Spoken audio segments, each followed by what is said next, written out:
Number 1.4 देखो, कह रहा है धातु का आवेशित गोला ए नायलॉन के धागे से निलंबित है।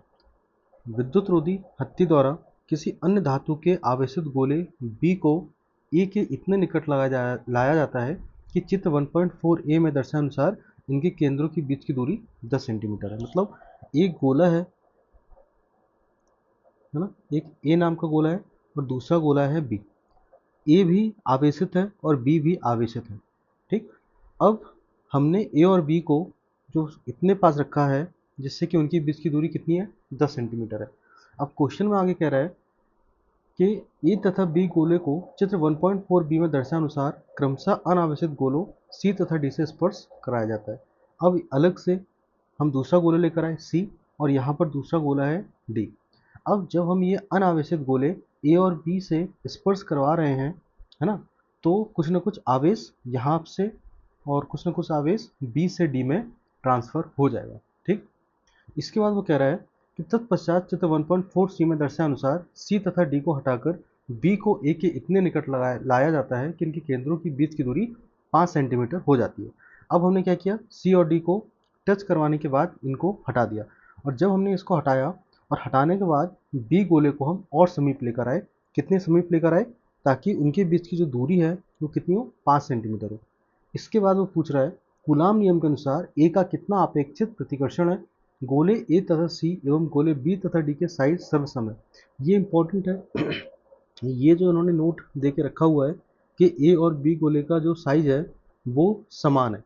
ठीक है, ए तथा बी के केंद्रों के पृथक्करण की तुलना में इनके साइजों की उपेक्षा कीजिए। ये भी इंपॉर्टेंट लाइन है कि ए तथा बी के केंद्रों के पृथक्करण की तुलना में, मतलब ए तथा बी के जो सेंटर है और इनका जो रेडियस है और ये वाली जो दूरी है ना, जो 5 सेंटीमीटर है, ये वाली जो दूरी है और ए और बी गोले की जो त्रिज्या है वो काफ़ी कम है ना। जो रेडियस है, त्रिज्या है गोले की, ये काफ़ी कम है उनकी उनके बीच की दूरी की तुलना में।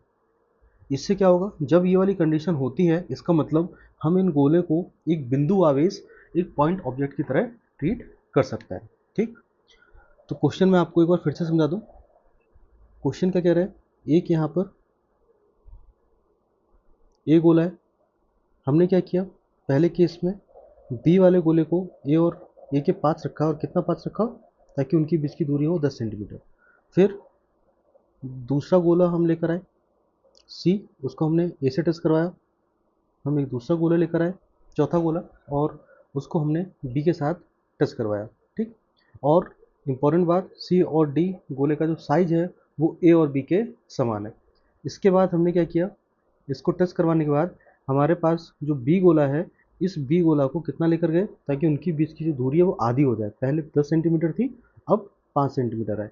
तो पहले कितना उनके बीच में बल लग रहा था, और जब उनकी बीच की दूरी 10 सेंटीमीटर थी तब उनके बीच कितना बल लग रहा था, और यही दूरी खट करके जब 5 सेंटीमीटर हो गई तो उनके बीच कितना बल लग रहा है, वही हमें कैलकुलेट करना है, वही हमें निकालना है। ठीक है, स्टार्ट करते हैं। देखो, एक चीज़ इम्पॉर्टेंट है, इम्पॉर्टेंट फैक्ट है, इसको अपनी नोटबुक कॉपी में लिख भी लेना। क्या, कि अगर दो ऑब्जेक्ट हैं, एक ऑब्जेक्ट ए है और दूसरा ऑब्जेक्ट बी है, हमने या तो इनको टच करवाया है या किसी कंडक्टर, किसी चालक के माध्यम से हमने इन दोनों को आपस में जोड़ा है, तो आवेश का जो फ्लो होगा, आवेश का जो प्रवाह होगा, वो एक बॉडी से दूसरी बॉडी तक सिर्फ तब तक होगा जब तक कि उनके उन दोनों का जो विभव है, जो विभव है इंग्लिश में इसको पोटेंशियल बोलते हैं, उन दोनों के बीच का जो पोटेंशियल है, जो विभव है, वो समान ना हो जाए।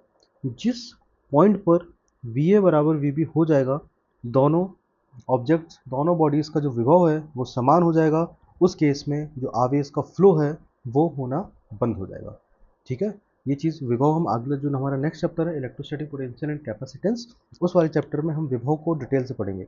बस आप इतना समझ लो, दो ऑब्जेक्ट्स में तब तक आवेश का फ्लो होता है जब तक कि उनके बीच का विभव समान ना हो। ठीक है, तो इसीलिए क्वेश्चन में दे रखा है कि दोनों का साइज समान है। अगर दोनों गोलों का साइज समान है तो आवेश का जो डिस्ट्रीब्यूशन होगा वो समान तरीके से होगा। ऐसा नहीं कि एक में ज़्यादा आवेश चला जाएगा और दूसरे में आवेश कम रह जाएगा, दोनों में जो आवेश का जो डिस्ट्रीब्यूशन है वो समान तरीके से होगा। ठीक है, देखो अब इसको हम सॉल्व करते हैं।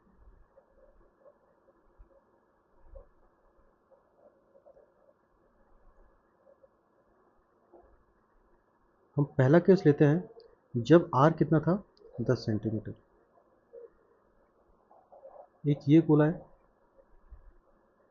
और ये दूसरा गोला है, ये गोला A है और ये गोला B है। इनके बीच की जो दूरी है वो 10 सेंटीमीटर। हम अपनी तरफ से मान लेते हैं कि A गोले पर जो आवेश है वो Q है और B गोले पर जो आवेश है इनिशियली शुरुआती फेज में वो कितना है, Q डैश है। तो A और B के बीच में लगने वाला जो बल है वो कितना होगा, F बराबर K Q dash upon R square. ये R 10 है लेकिन हम अभी R मान लेते हैं। ठीक है, तो R का मान कितना है 10, लेकिन हम R मान के सॉल्व करेंगे। ठीक है, अब इसके बाद उन्होंने क्या किया, जब हमने C और D को, है ना, जब हमने C और D गोले को उनसे टच करवाया तो ऐसे केस में क्या हुआ, जो आवेश है आवेशों का स्थानांतरण हो गया। तो A का जो आवेश था, A पर पहला कितना आवेश था A, तो A पर जो बाद में जो आवेश बचेगा फाइनल चार्ज, जो अंतिम आवेश होगा ए पर, वो कितना हो जाएगा Q/2, क्योंकि जो C गोला है और D है ये दोनों क्या है, सेम साइज के हैं जितने कि A और B है। अगर दोनों गोले समान साइज के हैं तो आवेश का जो डिस्ट्रीब्यूशन होता है वो यूनिफॉर्म होता है, वो आधा आधा बढ़ जाता है। ठीक है, तो A पर पहला था Q, बाद में जब हमने C को उससे टच करवाया और बाद में हमने C को हटाया, यहाँ पर ये A है, ए पर पहले था Q, लेकिन जैसे ही हमने इसको C से टच करवाया तो दोनों पर Q/2 और Q/2 हो गया। सेम तरीके से पहले D पर था, ये पहले B पर था Q डैश, और जब हमने D को टच करवाया तो जो आवेश है ये बराबर बराबर दोनों में बढ़ जाएगा। ठीक, अब टच करवाने के बाद जब हमने इन दोनों को अलग किया तो जो A है उसके ऊपर आवेश आ गया Q/2 और जो B है उसके ऊपर आवेश आ गया Q'/2। अब इन दोनों के बीच जो दूरी है वो देखो 5 सेंटीमीटर क्वेश्चन में दी हुई है, मतलब 10 सेंटीमीटर की 5 सेंटीमीटर हो गई। हम लिख सकते हैं जो पहले R था उसका उन्होंने आधा कर दिया, R/2 कर दिया। तो जो F होगा, F कितना होगा, F will be K into Q into Q dash Q/2 into Q dash upon 2 upon R/2 का होल स्क्वायर। इसको हम सॉल्व करेंगे, K Q dash 4 into R square upon 4, 4 से 4 कैंसिल, तो जो एफ का मान आएगा वो आ जाएगा K Q dash upon R square. ये हमारा फाइनल आंसर होगा। तो जितना बल दोनों गोलों के बीच में, ए और बी गोलों के बीच में पहले लग रहा था उतना ही बल, है ना, यहाँ पर इसको हम एफ डैश बोल देते हैं, तो जो बल पहले लग रहा था उतना ही बल बाद में लग रहा है। ठीक, तो हम बोल सकते हैं F बराबर एफ डैश। क्या मतलब इसका, कि ए पर जो बल लग रहा था बी की वजह से, या ये कहें बी पर जो बल लग रहा था ए की वजह से, ये दोनों के दोनों बल कैसे रहे, अनचेंज रहे, समान रहे, जितना पहले लग रहा था उतना ही अभी लग रहा है।